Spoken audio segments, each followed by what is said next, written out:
ദേ നോക്കിയച്ചാ, ഞാനിപ്പോ സംസാരിച്ചിട്ട് വന്നേ ഉള്ളൂ. ഡോക്ടർ ഇപ്പൊ ഇങ്ങോട്ടേക്ക് വരും. കുറച്ചു നേരത്തേക്കെങ്കിലും ഒന്ന് ക്ഷമിക്ക്.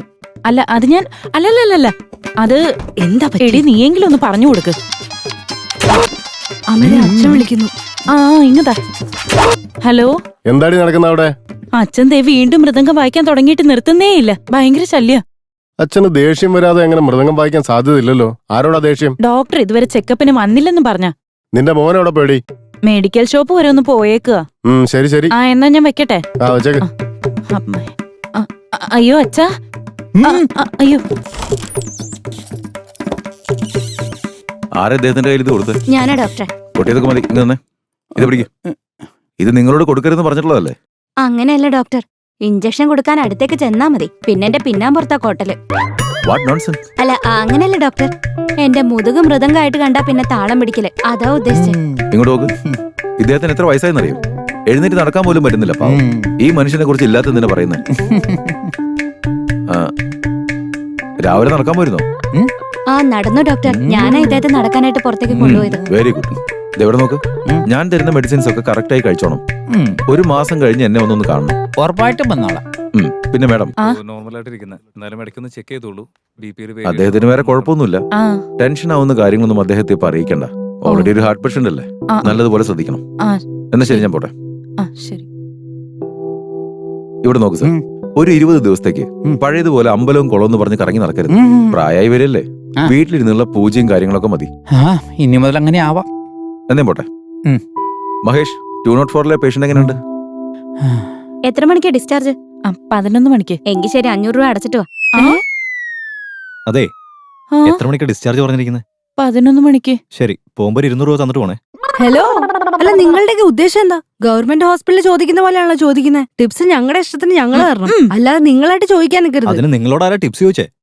എന്നോട് നിങ്ങളുടെ മകൻ രാംദാസ് കണവണാന്ന് പറഞ്ഞ് 200 രൂപ കടം വാങ്ങിച്ചായിരുന്നേ.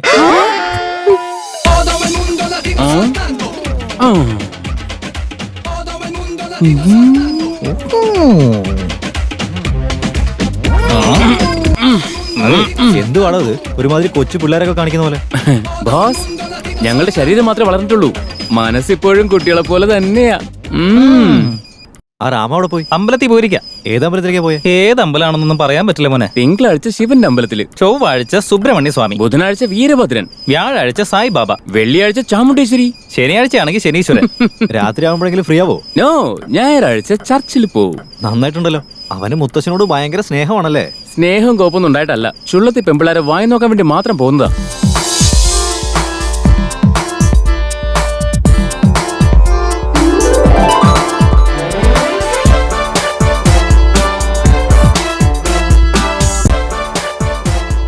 ഈശ്വര, പരമേശ്വര, ഭഗവാനെ, ആപത്തൊന്നും വരുത്താതെ കാത്തോളനെ. എത്രയും പെട്ടെന്ന് എന്റെ കല്യാണം നടക്കണം. ഒരു വഴി കാട്ടിത്തരണേ, മറന്നുപോയല്ലേ. ദേവദേവായ നമ, ശ്രീകണ്ഠ സൗഖ്യായ നമ, ഈശ്വരായ നമ, ഓം അംബികാനാഥായ നമ, ഓം രുദ്രായ നമ, ഓം നമഃ ശിവായ. എന്റെ ദൈവമേ, ഈശ്വര പരമേശ്വര, എന്റെ കല്യാണക്കാര്യം മറന്നുപോയല്ലേ. ശ്രീകണ്ഠ. ഓം നമഃ ശിവായ. ഓം നമഃ ശിവായ. ഇത്ര വലിയ ഭക്തനാണോ? എന്തിനാണാവോ ഒറ്റക്കാലിൽ നിന്ന് തപസ് ചെയ്യുന്നത്? ഭക്ത മോനെ, വിളിച്ചത് ഞാനാ, ഈശ്വരനല്ല. ഈശ്വരൻ വിളിച്ചതായിട്ടാ എനിക്ക് തോന്നിയേ. അതെ മോനെ, ഇന്നത്തെ ഈ കാലത്ത് പൂജാരിയെ വിളിച്ചാ പോലും വരില്ല, പിന്നെ ഈശ്വരനെ വിളിച്ചാ വരും തോന്നുന്നുണ്ടോ? ആരതി തൊഴുതോളാ. വിളിച്ചാ വിളി കേൾക്കണ ഭഗവാനാ. മനസ്സൊരുക്കി പ്രാർത്ഥിച്ചാ എന്തും തരും. എന്റെ കാര്യം മറക്കരുത് കേട്ടോ.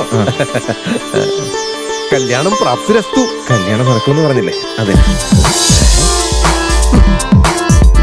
പ്രസാദം കിട്ടിയില്ല. കാലത്തെ അമ്പലത്തിൽ വന്ന് ദേവിയെ തൊഴുതു നിൽക്കുന്ന ഇവനൊരു പാപിയാണെന്ന് വിചാരിച്ചോ? പ്രസാദം മാത്രമേ ഇവൻ ഇവിടുന്ന് വാങ്ങാറുള്ളൂ. തീർത്ഥം മറ്റൊരു സ്ഥലത്താ. എടാ, അമ്പലത്തിലെ പ്രസാദം തൊട്ട് ഇങ്ങനെ കള്ളു കുടിച്ചു കഴിഞ്ഞാൽ ഈശ്വരൻ കണ്ണൂത്തി. എന്താന്ന് ഈശ്വരൻ കണ്ണൂത്തി പൊട്ടിക്കുന്നു? നിന്റെ കൂടെ വന്ന ഞങ്ങൾക്കല്ലേ പണിയിടുന്നേ. സോറിടാ. ഒറ്റ മിനിറ്റ്, ഞാൻ ഒറ്റ വലിക്ക് അടിച്ചു തീർക്കാണല്ലോ. ഞങ്ങൾക്ക് കുറച്ച് ബാക്കി വെക്കടാ. ഇതിപ്പോ അതിലുള്ളതെല്ലാം നീ തന്നെ ഊരി കുടിക്കാൻ പോവാണത്. എന്റെ മുത്തശ്ശനല്ലേ, അപ്പൊ എനിക്കായിരിക്കും വിഷമം കൂടുതൽ. എന്നാ പിന്നെ ഇതും കൂടി വിഴുക്ക്. എടാ തുപ്പിട്ടോടാ.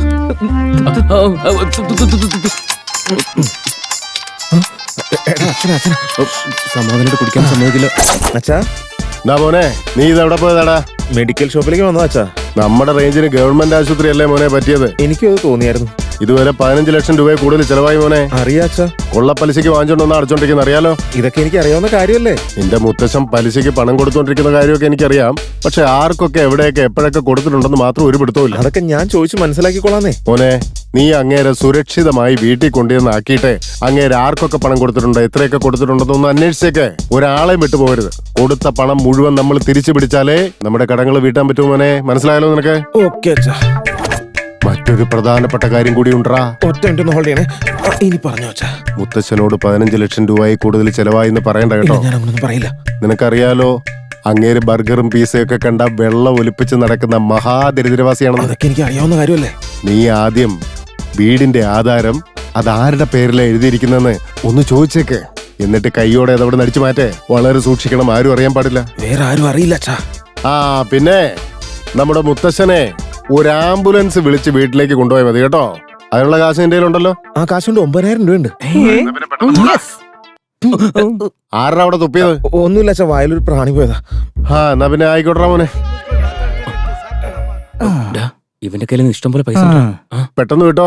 ശരി അച്ഛാ. ഊറ്റണം നമുക്ക്. ഒരു ഫുൾ ചിക്കൻ വേണേ. എടാ കാശില്ലടാ. പിന്നെ നിന്റെ 9,000 രൂപ ഉണ്ടെന്ന് പറഞ്ഞു. അപ്പൂപ്പൻ ആംബുലൻസ് കൊണ്ടുപോകാനുള്ളതാ. ഇവൻ എന്തൊരു പൊട്ടണം നോക്കി. ഒരു പ്രശ്നമില്ലാത്ത ആളെ എന്തിനാണ് ആംബുലൻസ് കൊണ്ടുപോകുന്നത്? ഒരു ലോക്കൽ ടാക്സി വിളിച്ചാ പോരെ? പൈസ അധികം ചെലവാവില്ല. ഇല്ലാത്ത സൗകര്യങ്ങളൊന്നുമില്ല. കുളിർമയുള്ള AC. വീട്ടിൽ പോയി നല്ല ലക്ഷറീസ് ആയിട്ട് അങ്ങോട്ട് ഇറങ്ങി കഴിഞ്ഞാ സ്വർഗീയ രഥത്തിൽ പോകുന്ന സുഖമായിരിക്കുംടാ. ഒരു ഫുൾ ബോട്ടിൽ വേണേ. ഒരു ചിക്കൻ ഫ്രൈ കൂടി എടുത്തോടേട്ടാ. അച്ഛാ പതുക്കെ സൂക്ഷിച്ചു നടക്കേ. ദേ അവിടെ ഇരിക്കും. മുത്തശ്ശ ഇവിടെ ഇരിക്കും. ഇരുന്നു പതുക്കെ.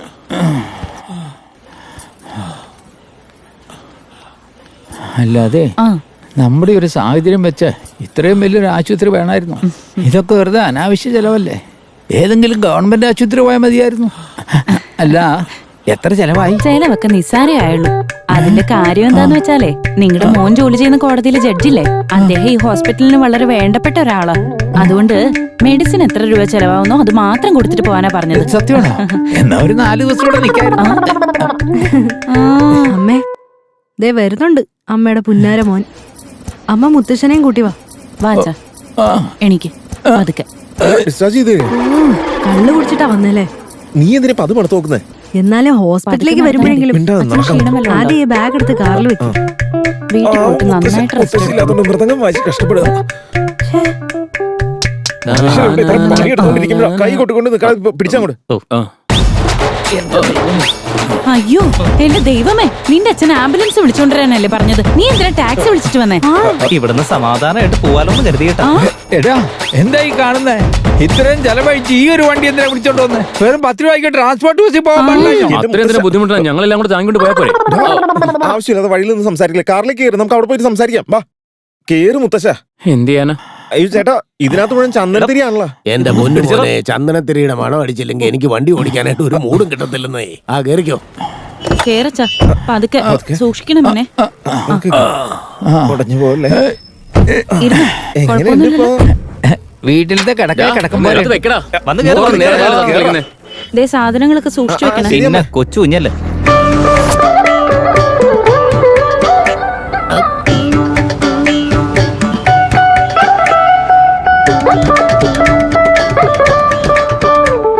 ഇയാളെന്താ കാർ ഒരുമാതിരി കാളവണ്ടി ഓടിക്കണ പോലെ ഓടിക്കണേ? എന്താടാ അയാൾ സ്പീഡിൽ പോകത്തിന് എന്റെ കാലം എന്തിനാ ചവിട്ടുന്നത്? എന്റെ കാലം ആക്സിഡന്റാ. എവിടെ താൻ ഇതിനു മുമ്പല്ല ട്രാക്ടർ ഓടിക്കായിരുന്ന? സ്വർഗത്തിലേക്ക് ശവം കൊണ്ടുപോകുന്ന വണ്ടി. വണ്ടി കടന്നു. എന്തുവാടാ അതിന് നീ ഇത്രയ്ക്ക് ഞെട്ടേണ്ട ആവശ്യം എന്താ? ജനിച്ചു കഴിഞ്ഞ ഒരു ദിവസം ആരായാലും ചാവാനല്ലേ പോകുന്നത്? സ്പീഡിൽ പോ. കുറച്ച് സ്പീഡ് കൂട്ടിന്ന് വിചാരിച്ചു ഒരു ലോൺ അടിച്ച് ചാവുന്നില്ല. അതുകൊണ്ടല്ല സാർ, ഞാൻ കൈക്കൂലി വാങ്ങിയപ്പോ എന്റെ കൈയോടെ പിടികൂടി. അയ്യോടാ പാവം. അത് കഴിഞ്ഞ് ഞാൻ എടുത്തൊരു സെക്കൻഡ് ഹാൻഡ് വണ്ടിയായിരുന്നു. ഇന്നാണ് ആദ്യം നടക്കിയത്. അതിപ്പോ യാത്രക്കാർ നിങ്ങളാണ് സാർ. നിന്റെ ഈ ദാരിദ്ര്യം പിടിച്ച കഥയൊന്നും നിർത്ത. കാരണത്ത് മൃദംഗം വായിക്കാൻ പറ്റിയിരുന്നല്ലേ ഉള്ളൂ. അറ്റ്ലീസ്റ്റ് ആ FM എങ്കിലും ഒന്ന് ഇടാ. ശരി സാർ. പോകട്ടും പോടാ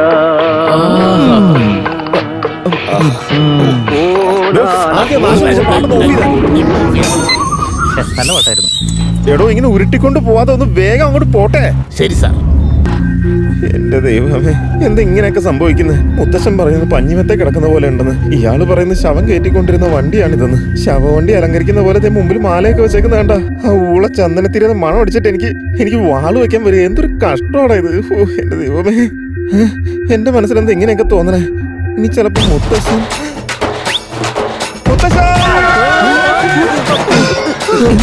എന്താടാ എന്നാ പറ്റിയ? സോറി, ഒരു കാണരുതാത്ത സ്വപ്നം കണ്ടതാ. എന്താടാ ചക്കരെ? ഞാനൊരു കൊച്ചുകുട്ടി ആയതുകൊണ്ടാ. പേടിക്കണ്ട കേട്ടോ. നിർത്തണ്ട, വണ്ടി വിട്ടോ ചേട്ടാ. ശരി സാർ.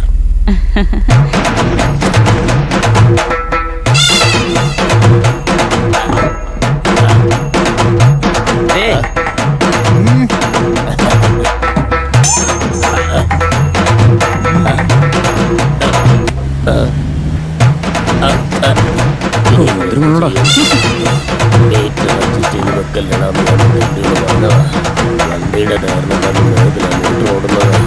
ഇതോടുന്ന ഓട്ടം കാണുമ്പോൾ എന്റെ ജീവൻ പോകുന്നതാകുന്നത്. പാവം, ഇന്നിപ്പോ ഹോസ്പിറ്റലിൽ ഡിസ്ചാർജ് ആയി വരുന്നത് വീണ്ടും ഹോസ്പിറ്റലിൽ കയറ്റേണ്ടി വരുമെന്ന് അതുകൊണ്ട് ഇവങ്ങാനും കണ്ടിട്ട് ഇങ്ങനെ ഹാർട്ട് അടിച്ച് പോവതാ എന്റെ പേടി. ഒന്ന് ക്ഷമിച്ചിരിക്കും മുത്തശ്ശ, നമുക്ക് വേഗം അങ്ങ് പോയേക്കാം. എന്തു പറ്റിയച്ചാ?